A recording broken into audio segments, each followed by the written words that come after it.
Hello students. इस video में ये इम्पोर्टेंट नहीं है कि ये क्वेश्चन वेरी वेरी इंपॉर्टेंट है। इस वीडियो में ये ज़्यादा इम्पोर्टेंट है कि ये टाइम ज़्यादा इम्पोर्टेंट है। इस तरह का क्वेश्चन जब भी आप सॉल्व करते होंगे तो आप लोगों को 5 से 7 मिनट लगता होगा, लेकिन इस वीडियो में हम √5 को एक अपरिमेय संख्या सिद्ध करके दिखाएंगे केवल और केवल 3 मिनट में। मतलब ये क्वेश्चन आप 3 मिनट में बिल्कुल हल करने के लिए सीख जाएंगे, और ऐसा ज़्यादा सीखेंगे तरीका कि बिना कोई नियम और बिना किसी कानून के आप 3 नंबर आराम से ला सकते हैं।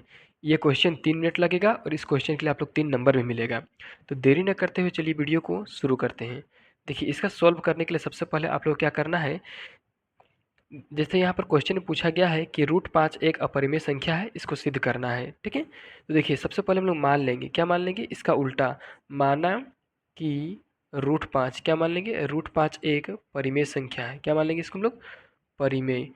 पूछा है मतलब कि सिद्ध करने बोला है अपरिमेय संख्या, और हम लोग मान लेंगे कि √5 एक अपरिमेय संख्या है। क्या है, संख्या लिख देंगे, ठीक है ना, संख्या है, ठीक है ना, ये मान लेंगे। अब देखिए, जब हम किसी चीज़ को परिमेय मान लिए तो परिमेय का नियम लिखना होगा। किसको माने हैं, √5 को माने हैं परिमेय। क्या माने हैं, परिमेय। परिमेय संख्या हमेशा p/q के रूप में होता है, लिख दिए। जहाँ पर ये जो p है और q है, क्या है, p और q दोनों क्या है, p और q दोनों सह अभाज्य संख्या है। क्या है, सह अभाज्य, सह अभाज्य संख्या है, ठीक है ना, सहअभाज्य संख्या, इसको लिखना है यहाँ पे, ठीक है। साथ ही साथ आप लोग ये भी जानते होंगे कि जब हम कोई संख्या परिमेय होता है तो उसका q बराबर जो होता है 0 कभी नहीं होता है, ठीक है ना, q बराबर 0 कभी होता नहीं है, ठीक है। इतना तक कर लिए। इतना तक करने के बाद आप लोगों को दोनों तरफ वर्क कर देना है, पहला तरफ भी और दूसरा तरफ भी। सबसे पहले यहाँ पर लिख लेना है कि दोनों तरफ वर्ग करने पर, ठीक है ना, दोनों तरफ वर्ग कर रहे हैं, क्या कर रहे हैं, वर्ग करने पर, ठीक है ना। दोनों तरफ वर्क करेंगे तो इधर √5 है तो √5 का स्क्वायर हो जाएगा, ठीक है। और इधर क्या है, p² / q²। तो p और q बट्टे में क्या है, p और q, p/q, और इसका क्या लग जाएगा, स्क्वायर लग जाएगा, ठीक है। अब देखिए, दोनों तरफ इसका वर्क कर लिए तो वर्क का आप सॉल्यूशन करेंगे। √5 का स्क्वायर है तो देखिए यहाँ पर रूट भी है और इसका स्क्वायर भी है, तो जब स्क्वायर हटेगा तो रूट भी हट जाएगा, इधर बचेगा 5, ठीक है। ये बराबर, ये देखिए p² का p² और नीचे में भी स्क्वायर है, मतलब ये स्क्वायर दोनों का है, p का भी और q का भी, तो दोनों का लिख दिए, p का भी लिख दिए और q का भी लिख दिए। अब यहाँ पर ध्यान दीजिए, इसको हम लोग गुना करेंगे। इसका नीचे कुछ नहीं तो 1, तो p² जब 1 से गुना होगा तो p² रहेगा। थोड़ा सा हम लोग इधर लिखेंगे तो उधर जगह बन जाएगा, p² बराबर, ये वाला बराबर इसको यहाँ लिखें 5q², क्योंकि q² को 5 से गुना करेंगे तो 5q², ठीक है। अब देखिए, इसको हम लोग समीकरण पहला मान लेंगे। क्या मान लेंगे, इसको हम लोग समीकरण पहला, ठीक है। अब देखिए, इसके एक स्टेप और आगे बढ़ जाएंगे।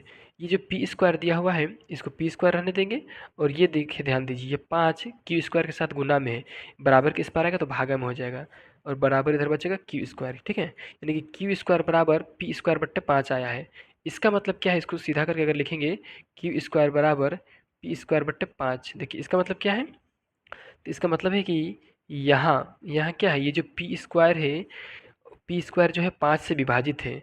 देखिए, मान के चलिए 3 का स्क्वायर है और वो 3 से विभाजित है, मतलब 3 3 9 और 9/3, तो 3 एकम 3, 3 3 9, ठीक है। तो मतलब जिसका स्क्वायर किसी चीज़ से विभाजित होता है वो खुद भी उस चीज़ से विभाजित होता है। मतलब p² अगर 5 से विभाजित है तो p भी 5 से विभाजित होगा। तो यहाँ p² तथा p 5 से विभाजित है, 5 से विभाजित है, क्या है, विभाजित है, ठीक है। इतना लिख दिए। अब देखिए, अब लोग सबसे पहले एक स्टेप और चलेंगे। यहाँ पर हम लोग एक लाइन खींच देते हैं और इधर भी एक लाइन खींच देते हैं, और यहाँ पर हम लिखते हैं अब माना कि, ठीक है ना। क्या मानेंगे, देखिए समीकरण पहला हम लोग इसको माने थे तो इसी से चलना होगा। p बराबर 5 मान लेंगे, 5 m n a b c d कुछ भी मान सकते हैं, ठीक है ना। तो p बराबर 5 m ही मान लेते हैं हम, ठीक है ना। अब देखिए, p बराबर जब 5 m मानेंगे तो समीकरण पहला का हेल्प लेंगे। p की जगह क्या है, p² है, तो इसकी जगह हम लिख देंगे 5m², ठीक है, लिख दिए। बराबर ये 5q² है तो 5q² को जैसा का तैसा रहने दिए। अब देखिए, 5m² है तो 5 का स्क्वायर तो 5 5 25 हो जाएगा, और ये m² का m² रहेगा।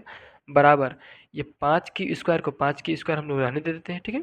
अब देखिए, इधर से कटेगा 5 कम 5 और 5 5 25, ठीक है ना। अब देखिए, तो बचा यहाँ पर 5m² बचा हुआ है और इधर बचा हुआ है क्यू का स्क्वायर। ठीक है, अब देखिए अगर हम लोग इधर m का मान निकालेंगे तो m का स्क्वायर को m का स्क्वायर लिखेंगे और ये बराबर का बराबर, और ये q का स्क्वायर को q का स्क्वायर लिखेंगे, और ये देखिए 5 इधर गुना में था, इधर आएगा तो भागा में है।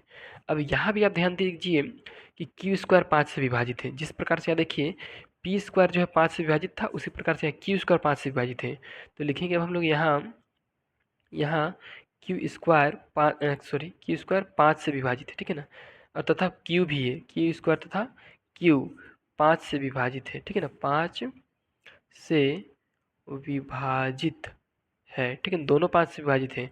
अगर क्यू स्क्वायर 5 से विभाजित हो तो क्यू खुद भी 5 से विभाजित होगा। ठीक है, चलिए इस प्रकार से हम लोग देखिए, अगर क्यू इस पी स्क्वायर भी 5 से विभाजित है और क्यू स्क्वायर भी 5 से विभाजित है, दोनों जब 5 से विभाजित है तो दोनों 5 से जब विभाजित होगा तो इसका एचसीएफ कितना आ जाएगा, एचसीएफ हो जाएगा 5।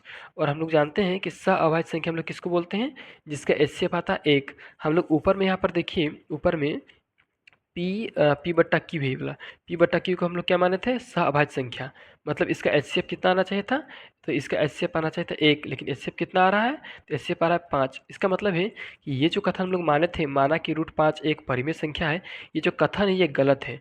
जब ये कथन गलत हो गया कि √5 एक परिमेय संख्या है, तो ये खुद ब खुद क्या बन गया, अपरिमेय संख्या बन गया। ठीक है, इस प्रकार से हम लोग कह सकते हैं कि √5, ठीक है ना, अतः हम लोग क्या लिख सकते हैं, अतः √5 एक अपरिमेय संख्या है, क्या है, अपरिमेय संख्या है। ठीक है, अब देखिए इस प्रकार से हम आप लोगों को एक MVPI क्वेश्चन को करवाए हैं। अगर आपको ये वीडियो अच्छा लगा है, इंपॉर्टेंट लगा है, तो सबसे पहले अपने दोस्तों के साथ वीडियो को शेयर कीजिए, फिर वीडियो को लाइक कीजिए और चैनल को सब्सक्राइब कर लीजिए।